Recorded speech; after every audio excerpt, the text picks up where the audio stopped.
Hello again, everyone. I'm here with the another book review. I'm going to be doing number 3 of the new Bobbsey Twins, The Clue That Flew Away. I know I said I was going to be alternating between different series. I found a lot of people, well, two really, but I mean, I've had 2 people ask me about the Bobbsey Twin books. I really haven't had anyone. I've had one person mention the McCork book, so I'm going to go back to that.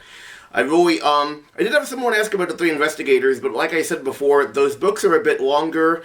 I'm still not quite sure how I'm going to do that review. I want to do it, I don't want to look down at notes, and I want to do it kind of in a, in a kind of a comfortable atmosphere, and I think that if I start doing some of the 3 investigator books, I would ramble and go on, and the video would be too long and not really, it would lose interest.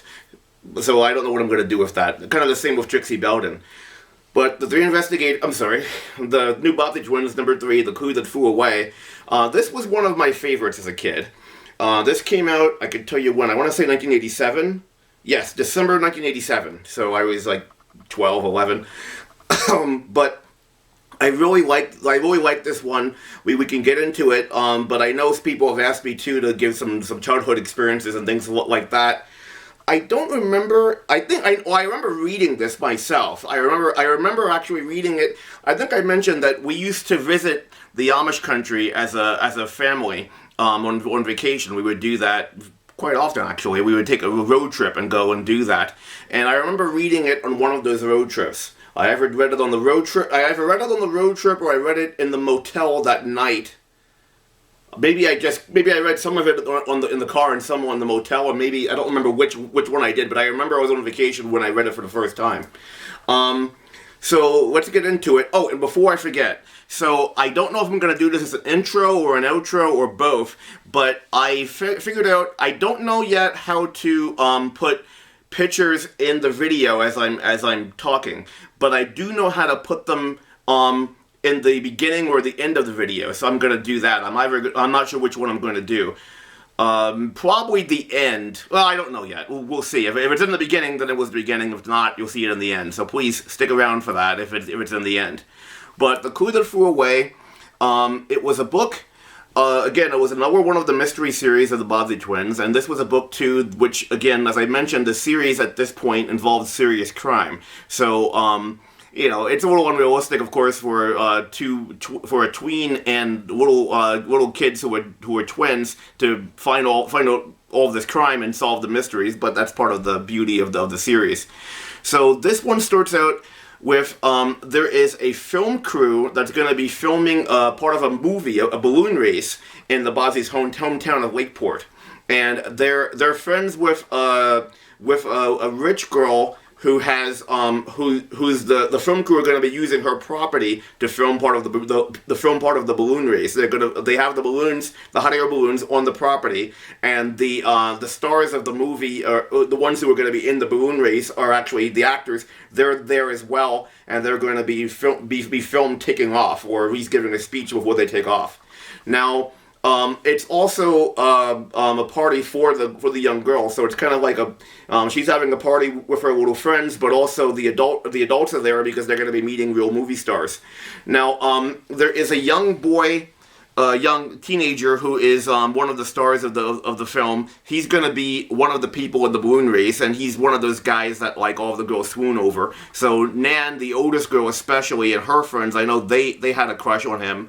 I don't remember if Flossie does, because Flossie does have crushes on boys, but I don't think she does with him. Or at least it wasn't, I don't think that was a big plot point, but I know Nan did. And anyway, so they go to this party, and of course he's there. He actually does dance with Nan, and Nan's all starry-eyed. But on top of that, let's see, as I said, he's one of the stars, and he's in his own balloon. Now there is another actor, an adult actor, who's going to be competing against him in the movie, and this adult actor has a young daughter in the movie, and the young daughter actually is an actress, Jessica Gordon, who looks just like Flossie, the youngest Bobbsey girl. They look like twins, which is kind of, again, it's a coincidence because they're not related the way the Bobbsey twins are, but they look just alike. So while that's going, while the party's going on, Oh, another thing too. The reward at the end of the movie for the winner of this balloon race, they get this. There's a balloon made of famous jewels. It's called something flyer.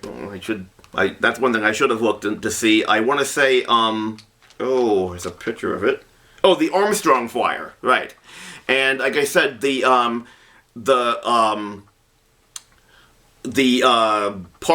basket part is woven gold. The attaching strings that go to the balloon itself, that's gold as well. There on the balloon there are some real jewels, so it's a really expensive piece of jewelry that's shaped like a hot air balloon, and it's owned by the rich family who I mentioned, who have the house where this movie is going to be filmed. So what happens though is that the Armstrong flyer gets stolen. Now, Freddy sees something which becomes important later, but he sees something that kind of is curious. He doesn't put it together till later, but it's something dealing with the theft. But either way, the heartthrob boy is the one who is framed for the theft, and so he's actually arrested by Lieutenant Pike. He's taken in for questioning, let's say. He's not actually, there's no charges pressed against him, but they think that he's the one who did it. Now, he swears his innocence, and the Bobbseys believe him. Nan believes him because she thinks he's cute, but more than that, it doesn't quite seem, everything doesn't seem to, like, add up, so they try to prove his innocence. Because Flossie, oh, I should mention, Jessica Gordon, Flossie's look-alike actor, the actress who looks like Flossie, she suddenly becomes deathly afraid of hot air balloons. She wasn't ever until that moment, but she's definitely afraid of hot air balloons. The director's going crazy because they're already on location and they're trying to figure out how they could film this, and Flossie, they ask Flossie to take her place, especially for the for non-speaking scenes, especially like when she's in the balloon and so forth, because like I said, she does look like Flossie, but Flossie's not an actress, so it makes sense that she wouldn't have any speaking roles. But that gets the rest of the Bobbsey twins and even the mom they're able to go to the filming location, which is the property of the rich family, but after the party, the next day when they're actually filming, they're allowed to be there. So I don't want to give away any spoilers, but they run into different things which let them solve the mystery. Let's leave it at that.